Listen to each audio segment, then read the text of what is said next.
So there's a basic idea that is going to be repeated today in various forms and fashions, and this is it. I think this is really true, that what you love shapes your life. What you really, really, genuinely, truly love is determinative, you know. It directs the kind of life that you're going to have. Let me give you a couple of examples right up front. For example, there was a man named Brian Stevenson, and his life was changed when he was a law student, and he visited a maximum security prison and actually went to death row. These are men that were sentenced to death, waiting on their execution. And he was assigned to one man in particular. And what happened when he met this man for the first time is that he expected to meet a monster. And instead what he met was a man who was broken, who was humbled, who was frightened, and who was forgotten. And what's really interesting about this particular man is that he would go on to, it would go on to be determined that he was wrongly convicted. So here's a man who had been on death row for a period of time, convicted years earlier. And eventually the state of Alabama would discover that he was wrongly convicted, would reverse the charges, and would set him free. Some DNA testing was done. It was determined he did not kill the person for whom he had been charged. And this encounter would radically alter, shape Brian Stevens' life. It was more than enlightening to him. And this really, literally changed him. He said, I realized now I was in love with this idea of justice, and I couldn't walk away from it. In the article that I read about this, it said that love shaped everything. That's why I pulled this story up. So upon graduation from law school, what Brian Stevenson did is he began to gather around him a team of lawyers that he would call the Equal Justice Initiative. This was their name. This group of attorneys would in fact argue and win cases in front of the Supreme Court. And this next thing is what is just mind-boggling to me. The Equal Justice Initiative, and this is to date, has released 135 wrongfully imprisoned men. Now think about it. Let this kind of soak in for just a second. There were 135 cases where men were convicted of crimes that they did not commit. They were put in prison, some of them for decades. Think about that. For decades. And then again, there's a DNA test is done, whatever, and the cases, I don't know the individual cases, but 135 of them were reversed. And there's a statement in this article that's made by Brian Stevenson that I think is fascinating. He says, my work is fueled by a belief that each person, and look at this, is more than the worst thing they've ever done. Now, this is true for the men that were released, but I think it's true for me, and it's true for you. What if the worst thing you've ever done, you think about that. What's the worst thing you've ever done? Probably nobody knows about it, or very few people know about it. But what if that one thing were to define the totality of your life? That you are the worst thing that you've ever done. And I'm thankful that by the grace of God through Jesus, I'm forgiven of all the worst things I've ever done in my life. You know, they're forgotten. They're thrown into the sea of forgetfulness. And they're not to be brought up. Brian Stevenson said, I love people too much to give up on this notion that you're really more than the worst thing you've ever done. And again, this idea of loving, this loving, what you love will direct your life. What you love determines your life. Brian Stevenson didn't just believe in justice. He loved this notion of helping people find justice. And it gave purpose and shape to his life. Here's just another different kind of example. I was reading the other day about this Greek basketball player named Giannis Antetokounmpo. And I'll have to say I said that name about 50 to 100 times to make sure I could say it right. Antetokounmpo. He was born in Greece to Nigerian immigrants. His parents had immigrated from Nigeria to Athens, Greece, and then he was born there. Now, Giannis grew up in a very poor home, a lot of poverty. So as an expression of their poverty, he had 4 brothers, and they had to share shoes. They didn't have enough shoes for all of them. You know, they never rode public transportation, never had a vehicle. They had to walk or run anywhere they went. His family sold trinkets so that they would have food on the table to eat. But there was one thing that was true about Giannis. It was true of some of his other brothers, but it was particularly true of him, that he loved basketball.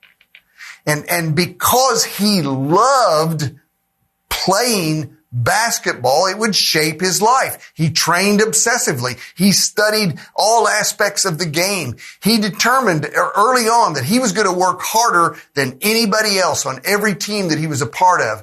And by the time he reached his middle teenage years, NBA scouts began to notice there was something unique about this young man. In fact, when he was 19 years old, he was drafted in the 2013 NBA draft as the 15th overall selection. And he would go on to have a pretty magnificent, and still has more to do. He's a pretty magnificent professional life. 9 times he's been an NBA All-Star. 2 times he was the NBA MVP, and his team, the Milwaukee Bucks, won the NBA championship in 2021. One time a reporter asked him how he kept his ego in check in light of what he's done. And this is what he said. At first, I didn't really understand him. I selected the quote for that last line, but he said, when you focus on your past, a lot of times you're thinking about all your achievements, and that just feeds your ego. When you focus on your future, you think, well, what else am I going to get? And he said a lot of times that's pride. Again, I'm not really 100% sure what he means by that. But he says, I try to be a person who focuses on the present because I just love the game. And again, that's the point. What you love shapes you. What you love will determine the kind of life that you're going to live. And I tell you these stories because when we're going to look at our passage today from the Bible in this series on 1 John, the passage is going to point to this same truth. When John wrote 1 John chapter 2, he's going to remind us that love is powerful. Love isn't just an emotion. It's not just emotional, but what you love is formational. It shapes you. In fact, it will many times carry your life. And so the question of today's message is going to be, what do you love, or who do you love? If you love someone, you spend time with them. If you love someone, you want to honor them. If you love someone, you'll want to please them. You'll think of creative ways to make them happy. If you love something, you'll devote yourself to it. If you love something, you think about it a lot, maybe all the time. You'll care for it, want to take care of it. So who you love and what you love in life really matters. And that's what we're going to see in this passage. So let's look at chapter 2, starting with verse 15. First of all, the old man John writes, do not love the world or anything in the world. If anyone loves the world, love for the Father is not in them. Now think about that for a second. What he's saying, he's outlining in this first verse, is there are two major loves to which people attach. Two love targets, if you want to call them that. Some people love the world.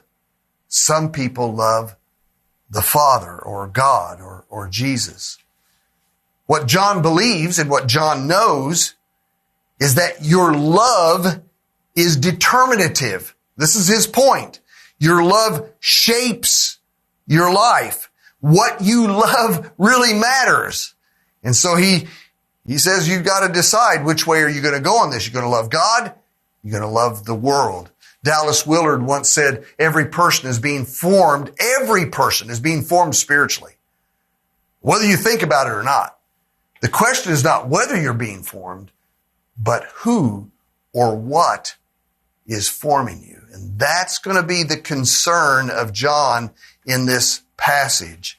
John knows, be careful about what you love, because he knows that it's going to shape and determine your life.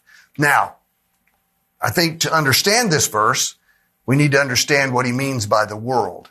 And what I've learned in studying about this is that there are three primary ways that the word is defined. The word world is defined in the Bible. There's three primary usages or shades of meaning.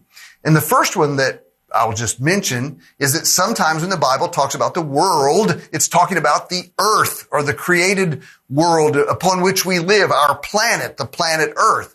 And I'll just say right up front, I don't think that's what he means by this. I don't think John is saying we should hate the planet, trash the planet. No, that's not what he means. A second way in which the world is used in the Bible is to describe people, the people of our planet who need Jesus in his salvation. Think of, for example, John 3:16. For God so loved the world. And he's not talking about the planet there. For God so loved the world that he gave his one and only Son, that whoever believes in Jesus will not perish, but have eternal life. So who's the world there? Well, the world is people. It's people who need Jesus in his salvation. God so loved the world that he gave his Son to save the world. Now, obviously, I don't think that's what John is talking about here. He doesn't say hate people, in other words, or don't love people, in other words. And so there's a third shade of meaning or a third definition of this word world. And I think this is the one that he's really pointing towards. Sometimes when the Bible talks about the world, it's talking about the world of sinful human beliefs, values, and actions. Sometimes the world is anything that is contrary to the will of God. Sometimes when the Bible talks about the world, it's talking about the realm of Satan or the realm of darkness. And I think, obviously, this is what John is referring to. He's referring to the operating system of this fallen, sinful world. And so again, now thinking along these lines, what John is saying here is what you love matters. What you love will shape your life. If you love the Father, you're going to have one outcome. But if you love the realm of Satan, if you love, the world of darkness and sin and doing anything contrary to God, you can see how that's going to lead to something completely different. Okay? And a key idea that I want you to notice here is that what John is saying is you can't love both. If you love the world, the love of the Father is not in you, So you can't straddle the fence. You got to decide who you're going to love. You're going to love God, you're going to love the world. And whichever way you go, it's determinative. It's going to shape your life. Okay? Now, that's verse 15. When you move on to verse 16, he's going to break it down for us a little bit. What does it mean by the world or loving the world? What are some manifestations or expressions of loving the world? Verse 16 says, everything in the world, and he's going to give us 3 examples.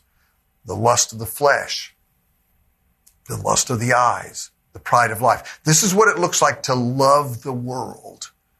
It says this kind of stuff comes not from the Father, but from the world. Okay. Let's break this down. Let's look at it like this. There are 3 ways that people tend to love the world. 3 manifestations, 3 expressions. Could be lust of the flesh. It could be lust of the eyes. It could be pride of life. So I want you to notice lusts. There's lustings that get us in trouble, that move us away from God. And there's pride that moves us away from God. And when you look at the lustings, there are some lustings that come from inside of me, and there are some lustings that I have for things that are inherently attractive outside of me, but yet still get me in trouble because I lust for them inappropriately, for example. So let's look at the first one, the lust of the flesh.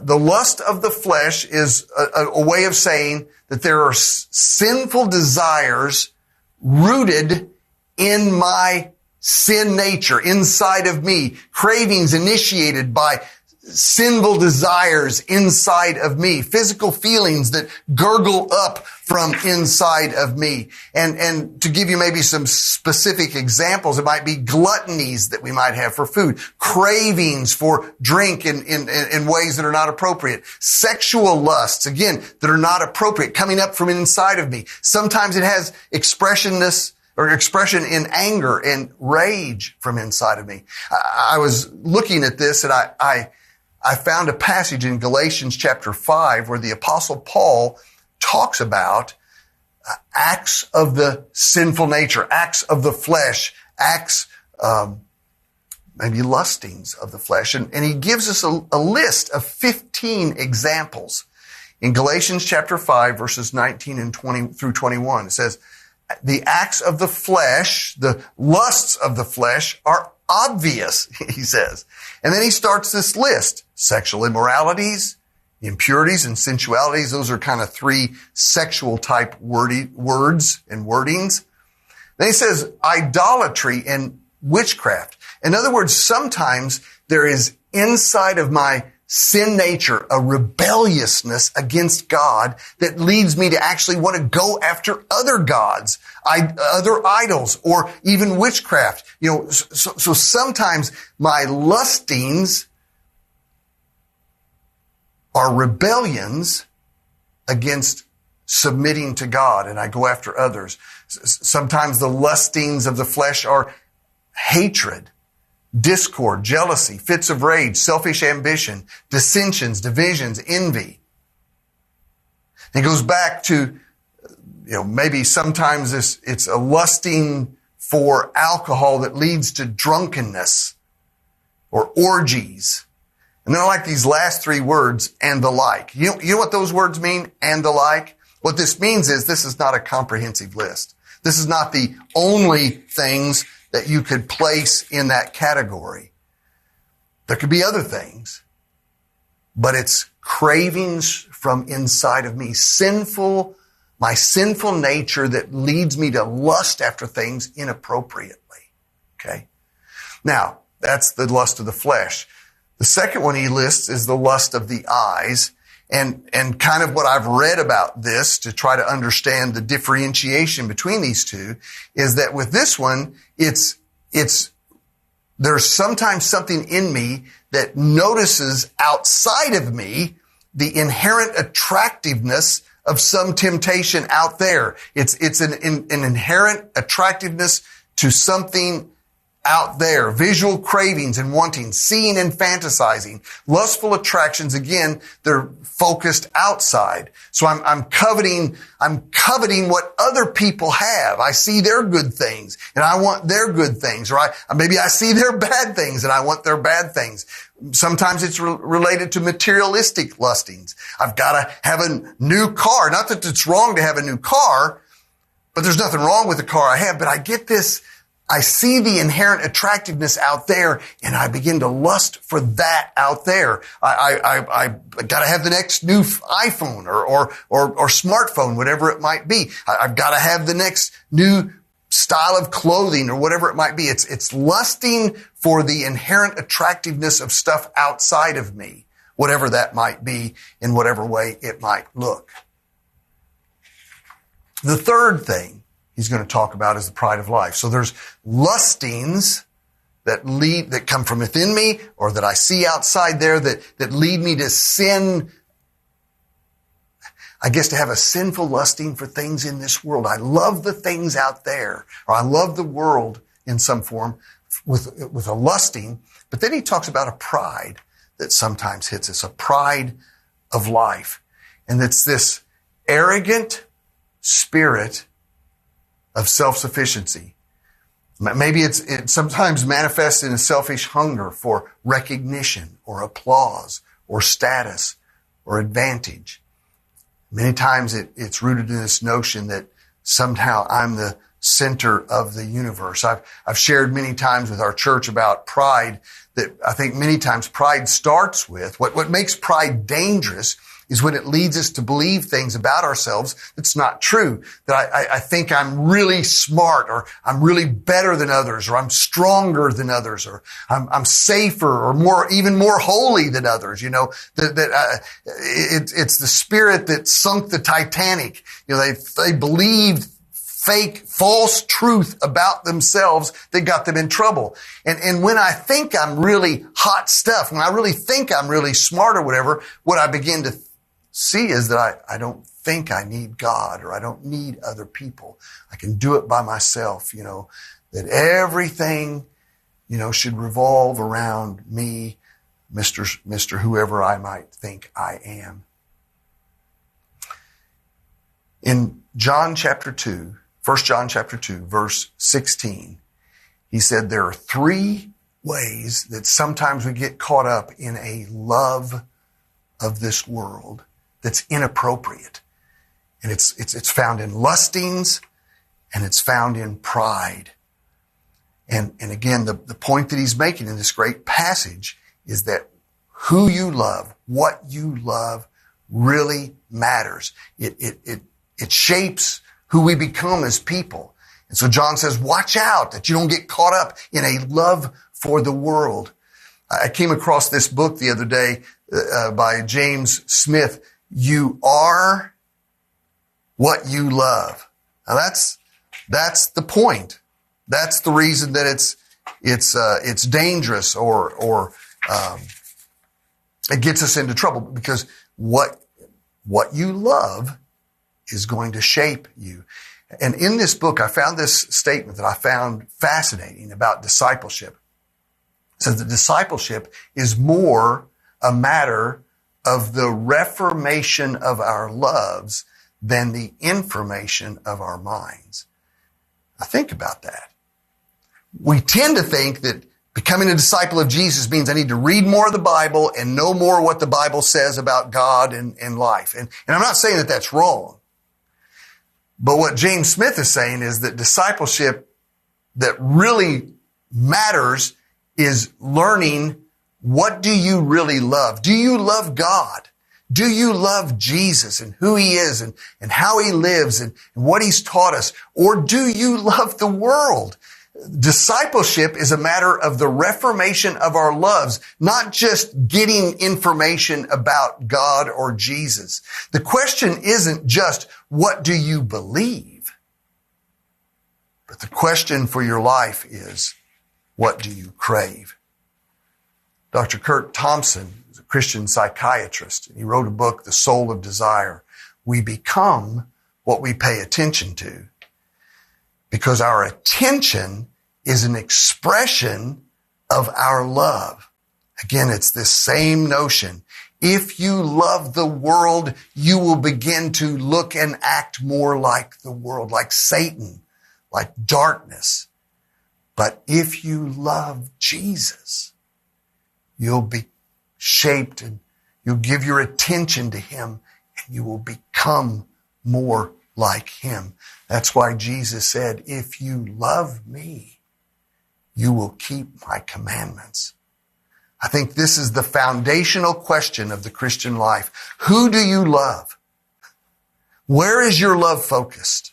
And in closing, let's go back to this passage and look at verse 17. Why is this important? Well, John will say, the world and its desires will pass away. So if you spend all your time loving the world, just understand it's going to end. But whoever does the will of God lives forever. When I have my love and devotion focused on Jesus and knowing him and loving him, that will take me into eternity. The stuff of this world will burn up and go away. The dopamine hits that I seek will fade. The world is loud. The world is flashy. And the world is fading. But God, sometimes he speaks in a still small voice. Sometimes his ways are more subtle, but they are eternal. What John is inviting us to do in this great passage is to detach from loving the world and to find a new and renewed attachment to loving God and everything that he stands for. That's our message for today. Who or what do you love the most? Let's pray. Our prayer today, Lord, is that we'll look at this passage and we'll really, truly reevaluate, where is my love? Maybe the reason I have so much trouble staying faithful to God is because in reality, I don't love him.